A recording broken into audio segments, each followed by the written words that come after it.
Hey everyone, Panem here again, and today we have yet another deck profile. This one is a very fun deck, and still pretty competitive. I would say maybe Rogue, not top tier, obviously, but it's a very fun deck to play, not too expensive, and also very capable. We have the Dark Magician deck. So, a lot of people like playing Dark Magician for multiple reasons. Some because it's a legacy deck, some because they grew up watching the original anime, some because they just want to play Rogue. But yeah, my reason is mainly because I wanted to play something different than what I find at my locals and still have a fighting chance. And so that is what I had in mind while building this deck. So the whole point of this deck is to be able to play against most of the big decks nowadays. The goal is not necessarily to have the most awesome combos and stuff like that. The goal is mostly just to be able to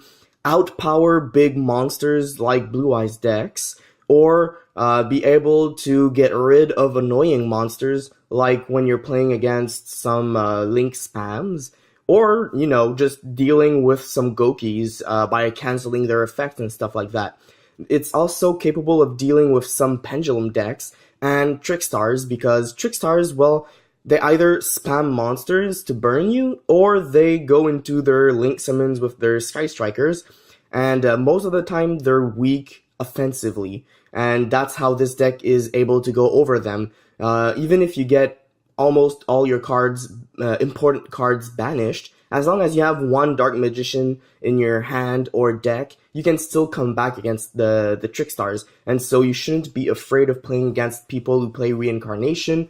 You actually have a chance of deck thinning when they don't banish your whole hand using draw. So this is a deck capable of dealing with the meta, but it's not necessarily strong enough to be a first place contender for the YCS, let's say. But let's get started without further ado. We have 3 Dark Magicians, the staple of the deck. You need 3, otherwise I don't know what you're doing. This card is a beater, it's the main enabler, even though it's a vanilla monster. But yeah, basically, very powerful card right here that starts all your combos. We have Magician of Dark Illusion twice. You don't want to play 3 because this is a brick most times.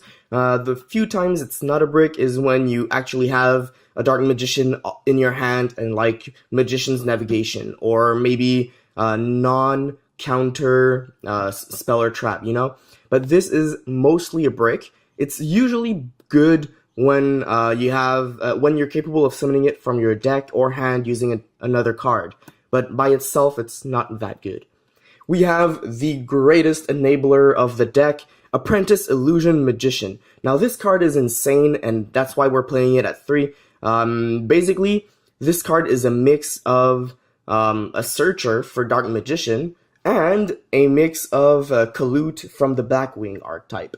So basically, you can discard a card, so any brick in your hand, you can discard a Dark Magician or a Magician of Dark Illusion to summon her. And then, when she's special summon or normal summon, that does not have to be by her own effect, by the way, guys. Even a Monster Reborn will bring her back and make it work.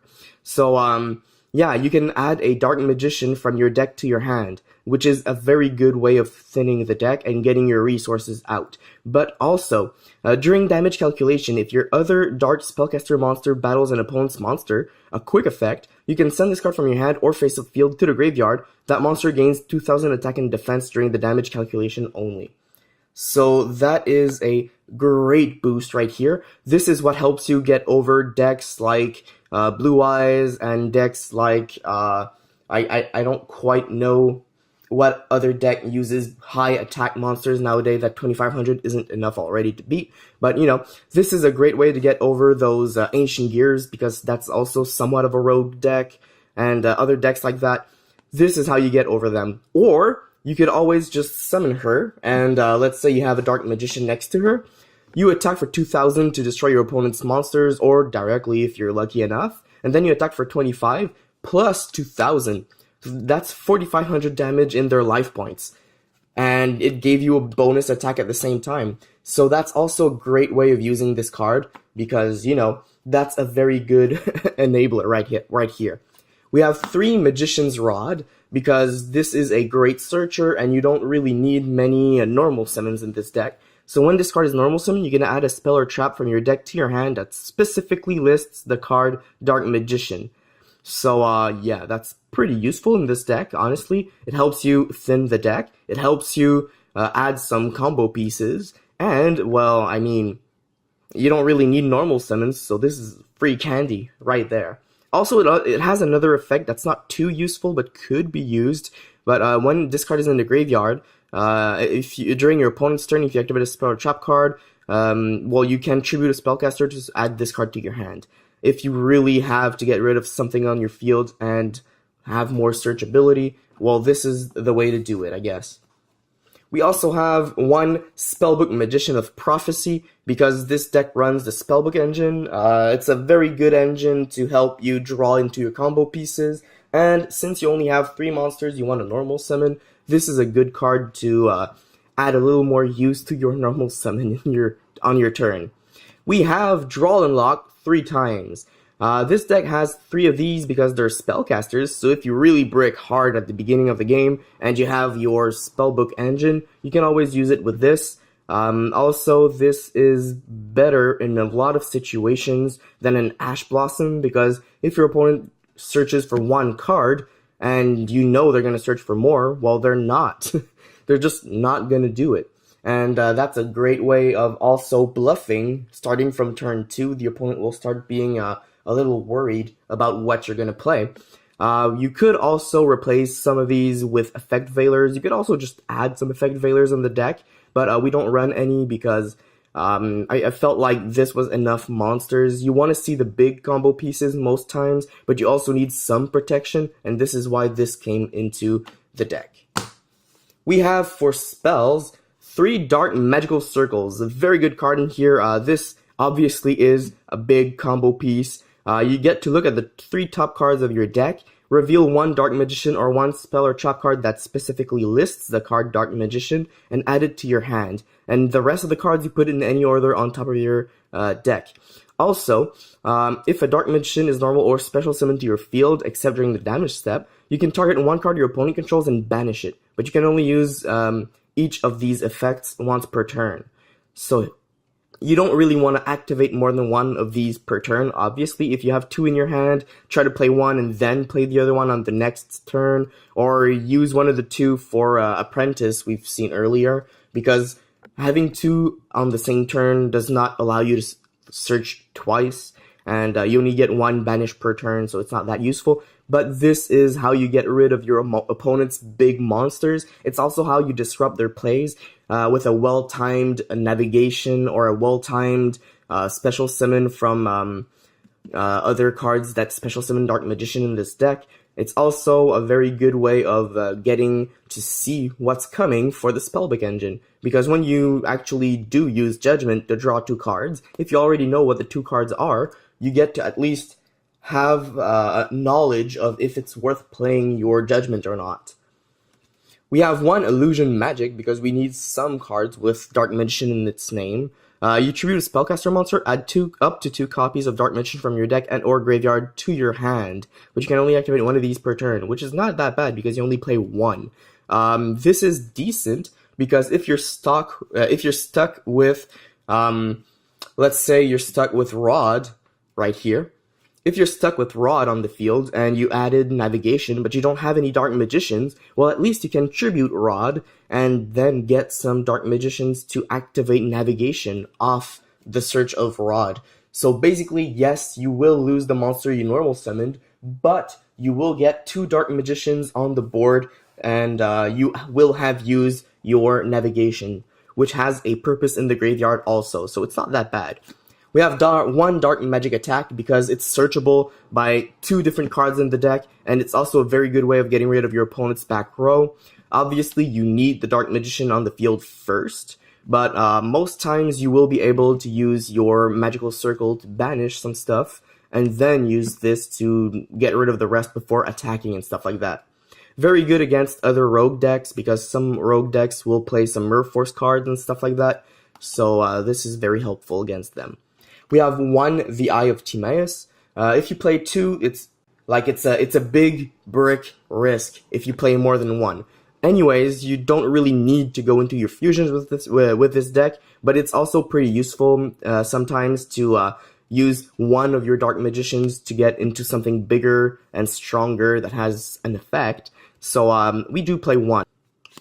We have the Spellbook engine mentioned previously. Blue Boy can search any of these, this can search that or Blue Boy, and this can discard this or tribute a spellcaster to draw 2 cards. But you can only activate one of each per turn. So if you draw into another one of these, you can't use it. We have one Raigeki because you need to attack your opponent to deal damage in this deck. You don't really burn much. And we have Scapegoat twice because it's fun and all to go into your fusions and to go into your exceeds, but really, this deck does need some support and backup if you ever are in trouble. If your opponent did get rid of your Dark Magicians entirely, you might need some help, and if they did stop fusion summoning or something, this will at least get you into some link summoning, and there are some very good combo pieces in the link summon department that Scapegoat will help you summon to get over the opponent's monsters that your Dark Magicians could not get over. And we have Called by the Grave twice. This is great in here. You could even play a third one. I just find that if you play 3, sometimes you'll start with 2 or 3 of them in your hand, and that's not too good. But at the same time, 1 is not enough in this deck, so I went with 2, but you can increase this to 3. It's playable during your opponent's turn, so it allows you to summon your Magician of Dark Illusion, which is swell, honestly. Being able to summon that during your opponent's turn by negating one of their cards and banishing it is a big plus. The opponent will not be happy about that. Also, this is your way of being able to go into your combos without having to be afraid of Ash Blossom or Draw and Lock. Usually Draw and Lock is not too decent against this deck because you only need to search once or twice in a turn to actually get your combos together if they're not already together at the beginning of the game. But this card is also very good against any hand trap at all. And since you're only playing draw in this deck, you don't need to be afraid of the fact that neither player can activate that a card of the name or an effect of a card of the same name until the end of the next turn, because you don't have any ashes. So if you negate an ash, it's 2 turns where you're free. If you negate a Ghost Ogre, it's the same thing. If you negate a Ghost Bell, which is relevant against this deck, it's also a free stop. This is good against Invoked, it's good against Trickstars, it's good against Gokis, it's good against everything in the meta except maybe Pendulums, but then again, Pendulums aren't in the meta that much anymore. But still, very good card. Play 3 if you feel like 3 is better. I wouldn't disagree with you. It's just that I found that to keep it a 40 card deck, this is the best way. We have, for our traps, quite a bit of traps actually. We have 3 Magician's Navigation. Now this card is the combo piece with your Magical Circle. So this special summons a Dark Magician from your hand, and special summon 1 level 7 or lower Dark Spellcaster type monster from your deck. So this is a big thing right there. It says or lower, which honestly was something I did not realize when it first came out. So obviously you need a Dark Magician in your hand to activate it, which is okay. But then you can special summon this from your hand if you have played Magician's Navigation during your opponent's turn. Or you could summon 1 from your deck to go into some exceeds rank 7. Or you can special summon an Apprentice Illusion Magician, which will activate its effect because it got special summoned to add a Dark Magician to your hand. So basically, you special summon this from your hand, this from your deck, and you get this to your hand. Which, honestly, you started off with 1 card in your hand, you end the turn with 1 card in your hand, and you have 2 cards on the field which were not there at the beginning, so that's already a big plus. That's a +1 because you started with 2 cards and you ended up with 3. But also, this is also a great way of protecting Dark Magician because you got an illusion on the field which can tribute herself to increase this card's attack by 2,000 during battle. So honestly, big info right there. You can also obviously special summon Rod if you need a Rod for some reason on your board. It's also special summonable that way. But yeah, that's a big thing about this deck. It's that you can easily get your monsters over 4,000 attack, and that is a lot of attack nowadays. Also, if you control a Dark Magician, except the turn this card was sent to the graveyard, you can banish this card from your graveyard, then target a face-up spell trap your opponent controls. Its effects are negated until the end of this turn. Since it's a trap, you can use that during either player's turn, which is pretty fun, but you can't use it the turn this was sent to the grave.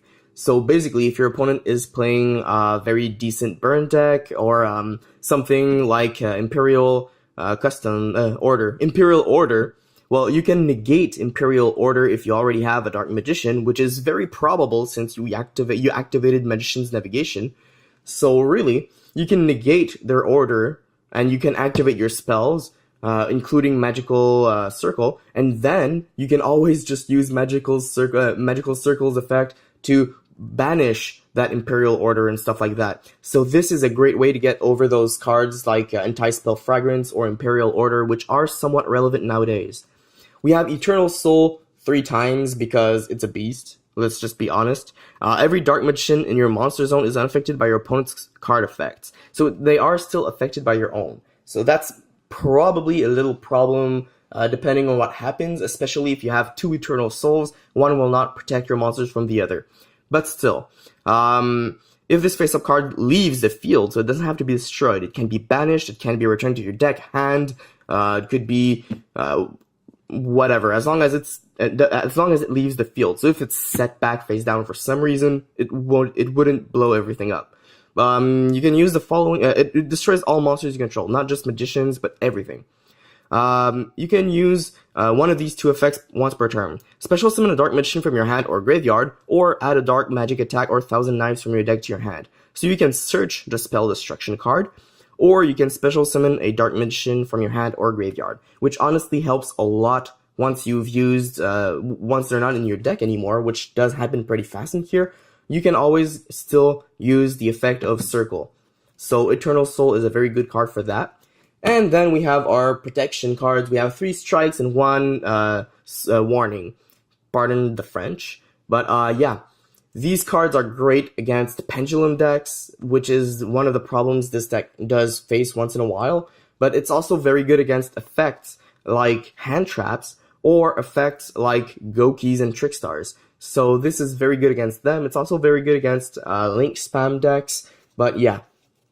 Let's get to the extra deck, and then we'll do, I'll just explain 1 or 2 of the best hands you can get in this deck. So for our fusions, we have Dark Magician, the Dragon Knight.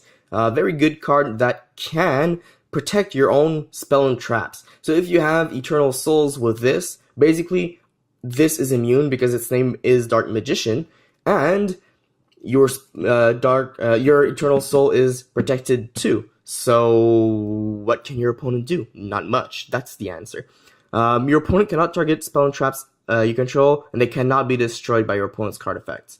So it's really just a good immunity right there. But it's only 3,000 attack.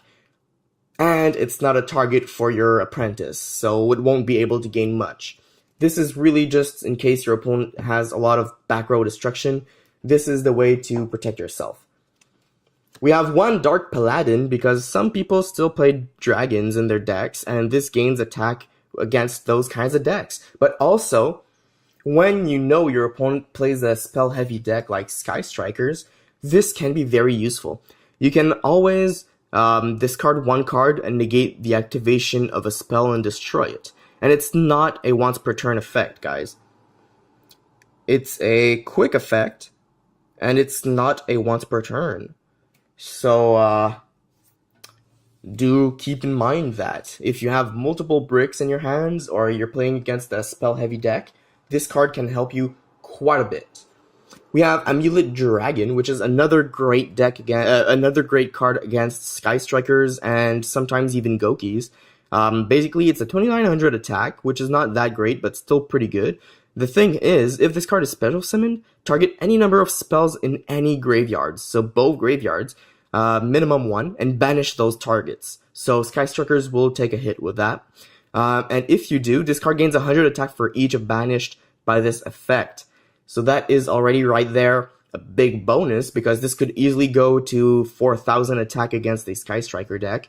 And if you banished all spells in their graveyard, they don't have access to their bonus effects on each of their cards. Also, if this card is destroyed, you can target a spellcaster in your graveyard and special summon that target. So you can always special summon back the Dark Magician you used with Timaeus to summon Amulet, which is very good.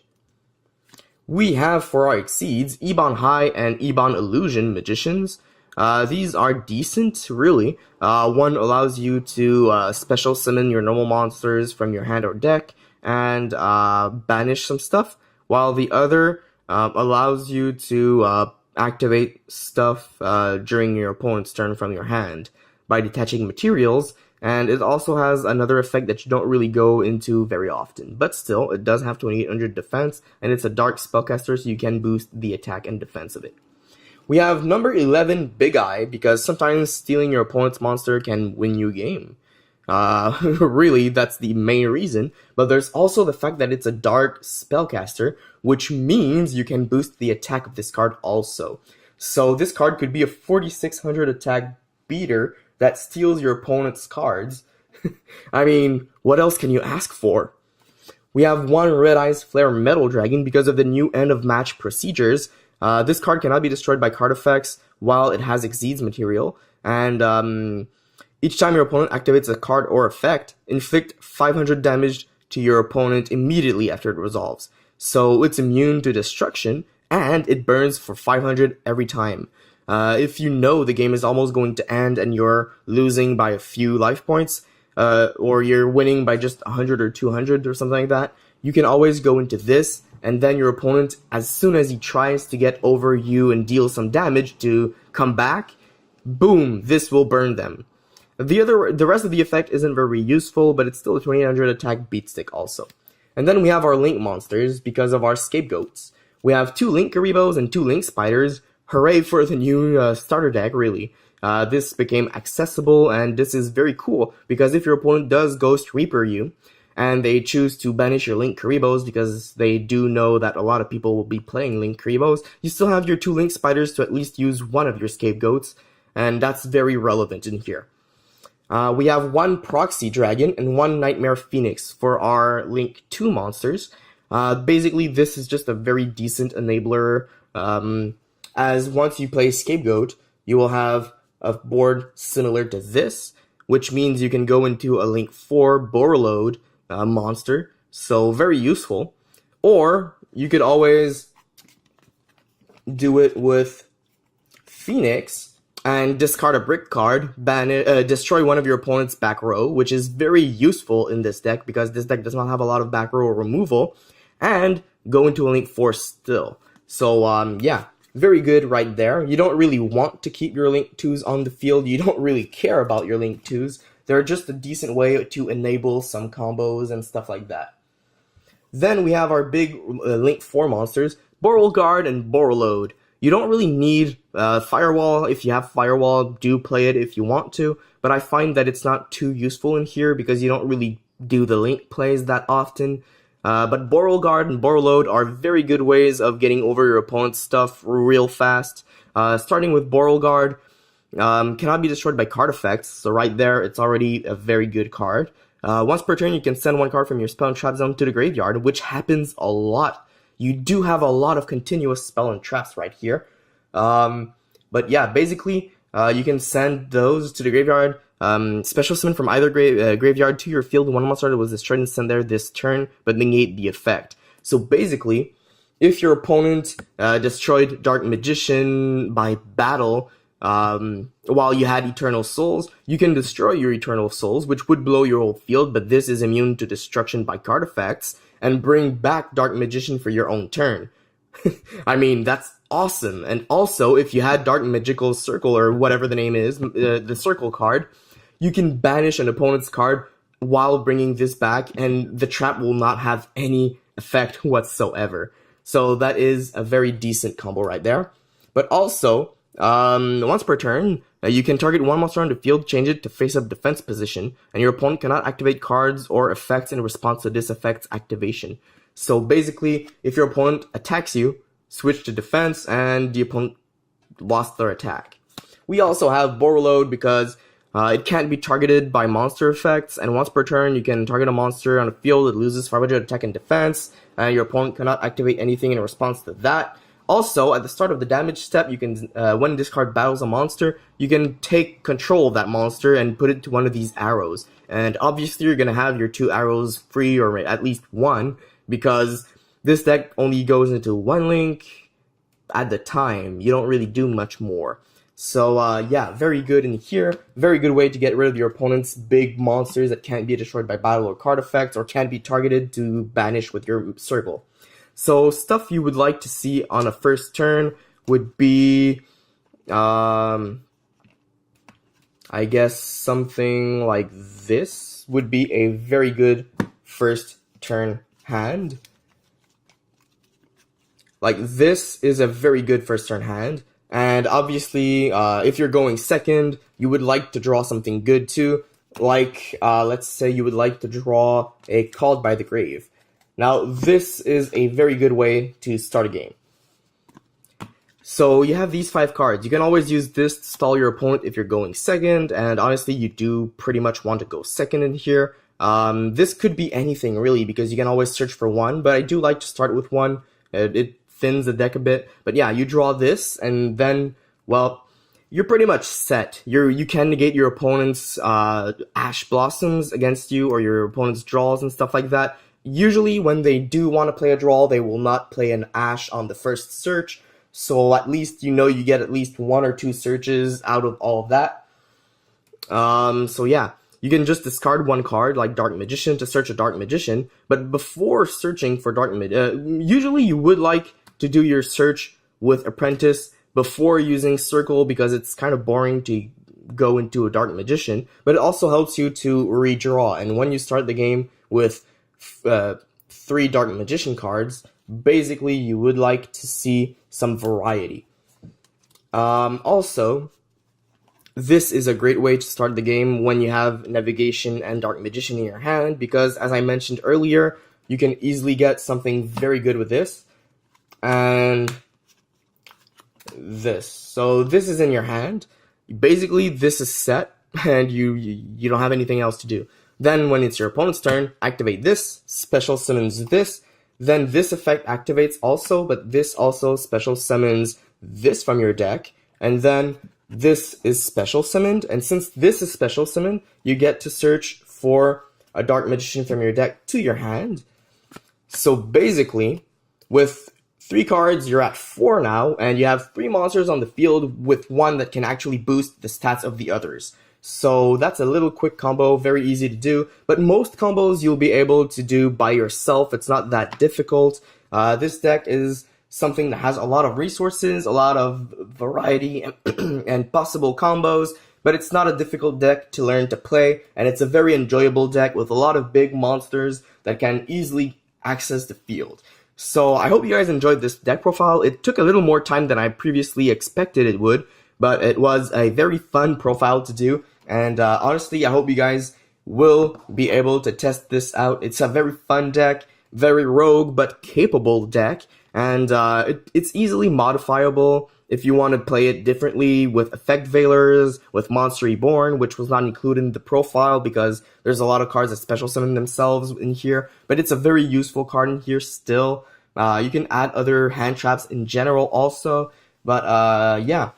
Very fun deck, very personalized. You can easily personalize this, and yeah, I hope you guys enjoyed this vid. If you did, please leave a like and tell me if you want to see more deck profiles. I really do enjoy making these fun decks that are still capable. And until next time, guys, it's been a pleasure, and Panem out.